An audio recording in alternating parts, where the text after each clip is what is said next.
nice fuel that just gets your blood going.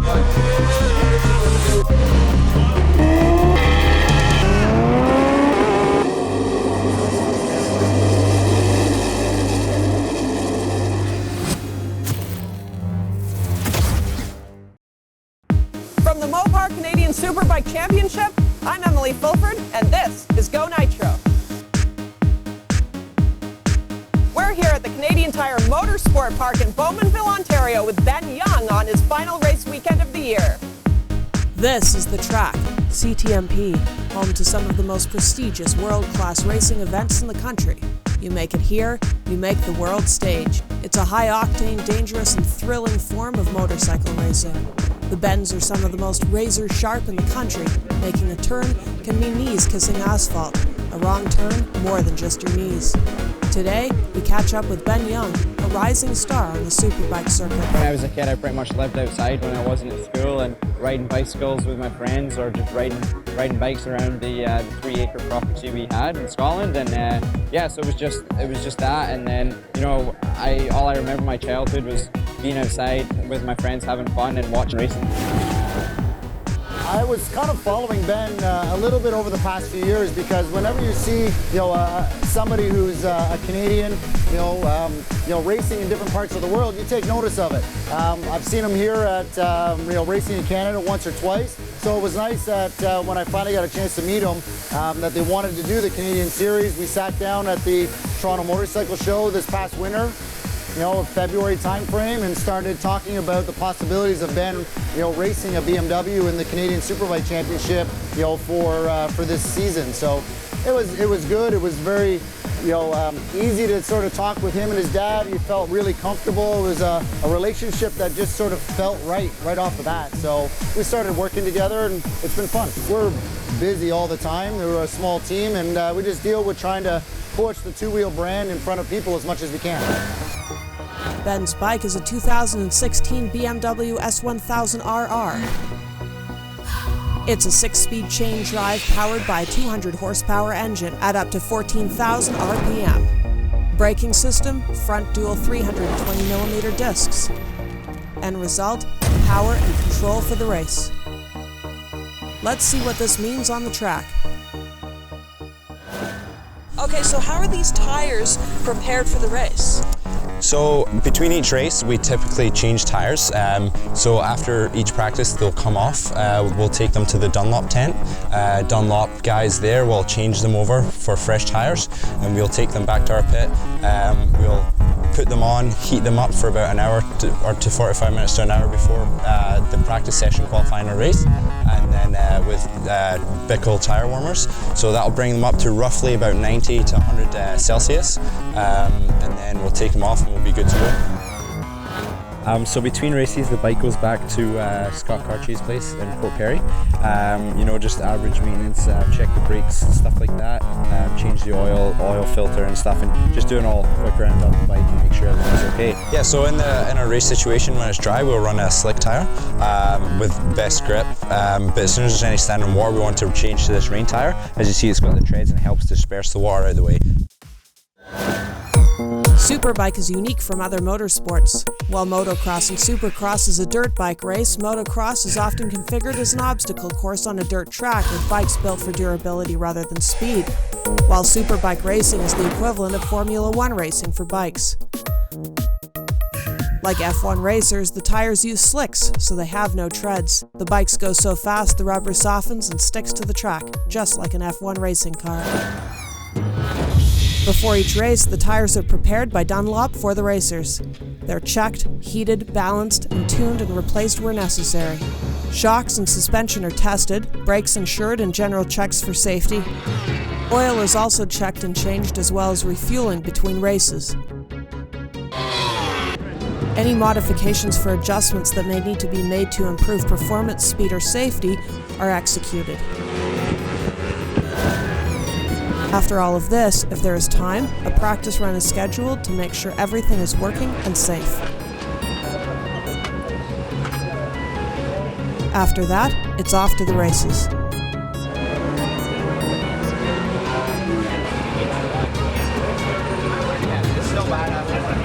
It's Ben's final race for the championship, so everything has to be perfect. The mechanics and suspension are given special attention. As it stands, everything looks good.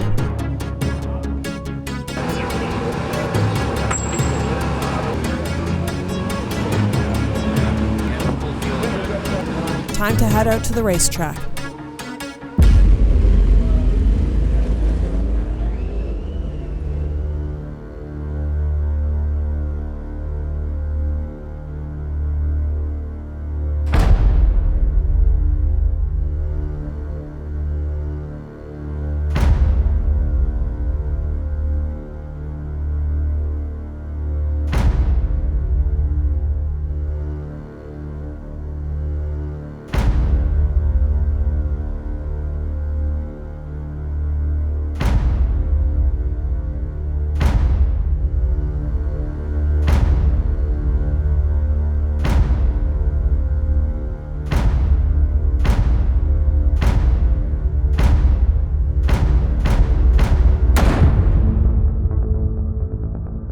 Canadian Tire Motorsport Park is well known for being one of the most difficult and dangerous tracks in the country.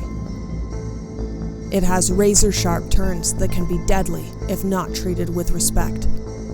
Only the best race here, for obvious reasons. Starting at the Michelin Bridge, the track continues past Clayton and then to Quebec.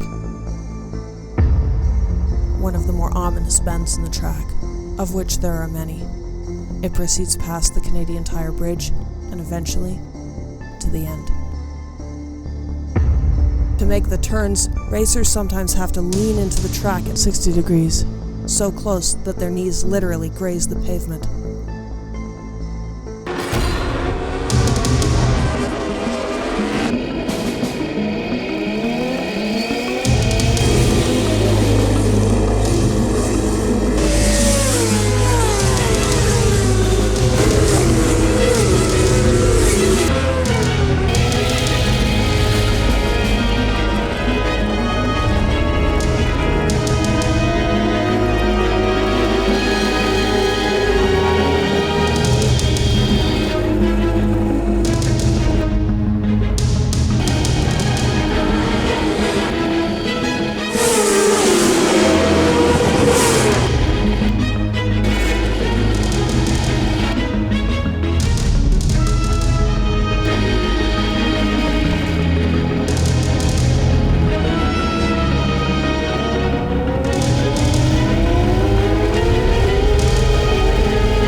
Player's got one hockey stick.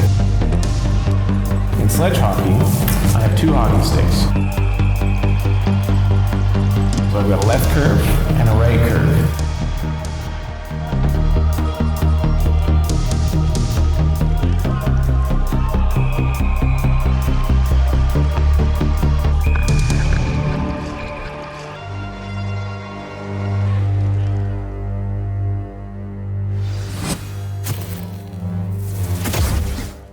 Burning up the ice, sledge hockey champ and Paralympic gold medalist Graeme Murray takes me to training camp. So I started playing sledge hockey for the national team when I was about 15 years old, right? And I quickly turned that into a career. I did it for the love of the sport. So through local endorsements and government support, you're able to live that lifestyle, to get your training done through the week, and then go off and put on the sweater that means the most to you. A typical training day for a sledge hockey athlete, especially leading up to the games, like in the few months before the games, you're training pretty hard because you want to be in peak physical condition. Yeah, so basically just start cranking the bike under resistance and start slow, and then work up to a good consistent speed. All you want to do is raise your heart level and keep your heart rate at a higher pace. And anything, it depends on the workout you're trying to do, but basically our heart rate elevated, so you're starting to sweat. That's what you're trying to get out of it. According to the National Institute of Health, the average resting heart rate for adults is between 60 and 100 beats per minute, and 40 to 60 beats per minute for well-trained athletes. A target or training heart rate is the desired range of heart rate reached during aerobic exercise. This enables the athlete's heart and lungs to receive the most benefit from a workout. The recommended target range for a 25-year-old adult is between 100 and 165 beats per minute. Lift up and bring it down to your chest and touch. So do you want to try with just the bar? So try and get both ring fingers on this line here. Yeah, there you go. Stable, bring it down and touch your sternum and all the way up. A sledge hockey sled consists of a metal frame designed to allow the puck to pass underneath. 2 skate blades attached to the base directly below the seat, and the front runner keeps the sled level, preventing it from tipping forward. So what I would do, I would typically start out heavy early in the week and do what I call a pushing exercise, which is everything pushing this way. I'm going to use this to sort of mimic the sledge hockey stick that I use. You're pushing yourself a lot like cross-country skiing. So I'm going to reach out very far in front of me and then drive my pick into the ice. There's a sharp metal pick on the butt end of the stick. Drive the pick into the ice and push myself forward. To get up to speed quickly, you're going to do what's called a sprint stride. So in sledge hockey, we're using short, quick bursts of energy to drive the pick quickly in and push yourself forward. So it's basically 90-95% tricep, which is the back of your upper arm here. So you're literally just upright, pick in, tricep extend, and you just want to keep your upper body firm. My first Paralympic Games were in 2002 in Salt Lake City. I was pretty young. I was the youngest actually sledge hockey player at those games. So we went home and trained harder, skated harder, worked more. Worked harder to be a better team for 4 years, and went back and got a gold medal in Torino in 2006. The sport of sledge hockey was invented in Stockholm, Sweden in 1961 by 3 avid athletes who were determined to get back onto the ice despite their physical disability. By the early 1990s, the game was being played worldwide and made its debut at the 1994 Paralympic Games in Lillehammer, Norway. What you're trying to do here is keep your weight forward so that so it's not pulling you back, and you can literally, all you need to move is your elbow. So using your triceps, just bring the rope forward. I want to step out a couple of steps. There you go. I'm always doing it from a seated position, so you want to bend your knees a little bit and sort of keep your chest forward. There you go.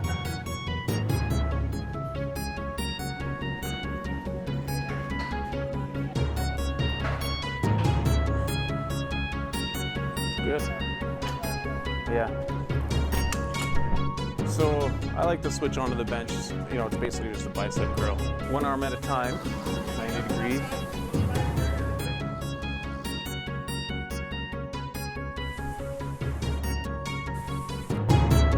Maybe around 10 pounds or so. So keep your feet out in front of you. You can bring it up and rotate all. just like that. So you don't need to go all the way up. Just past 90 is fine.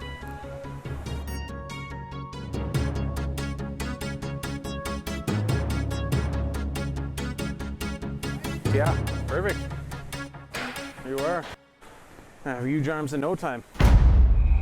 So I get up in the morning of the medal game and I'm pretty tired, but up pretty early because I'm ready to go. And I go to the mess hall or the food court or whatever, get a coffee, drink the coffee, and then go get a second coffee, drink that coffee, and then back for a third coffee.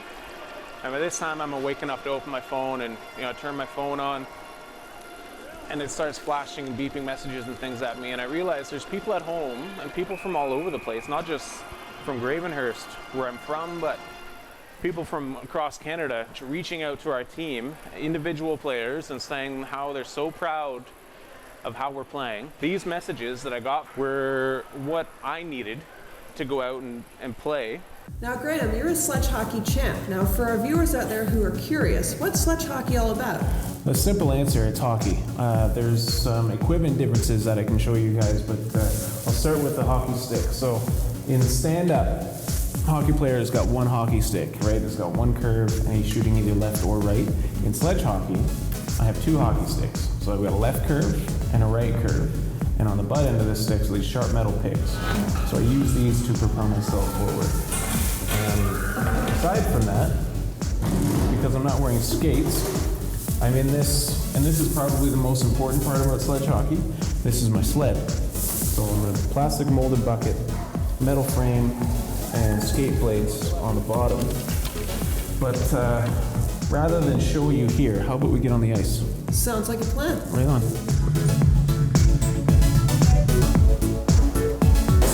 There you go. All right. Stuff. There's a left and a right. This one should fit. All right.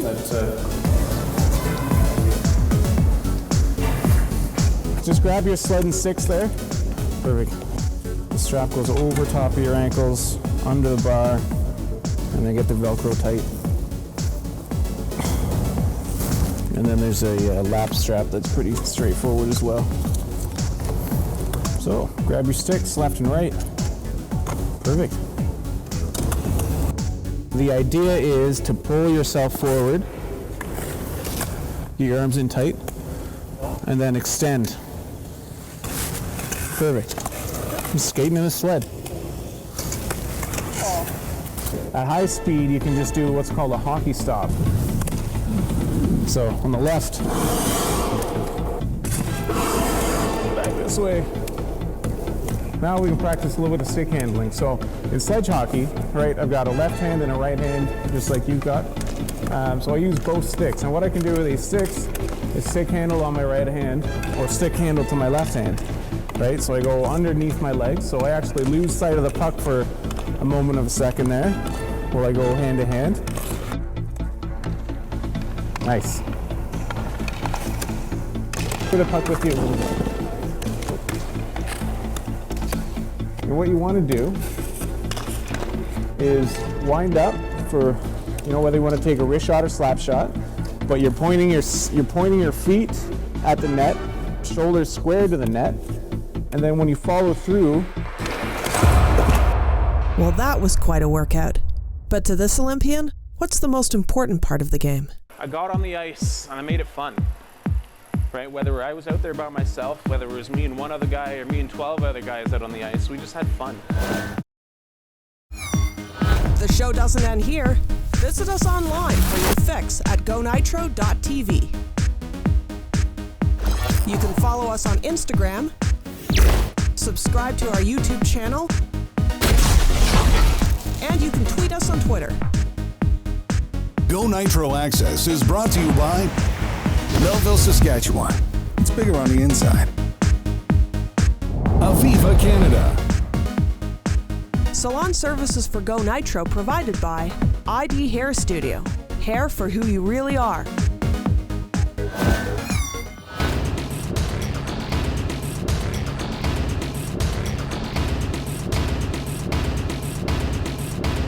Don't fit in. Stand out with black chrome.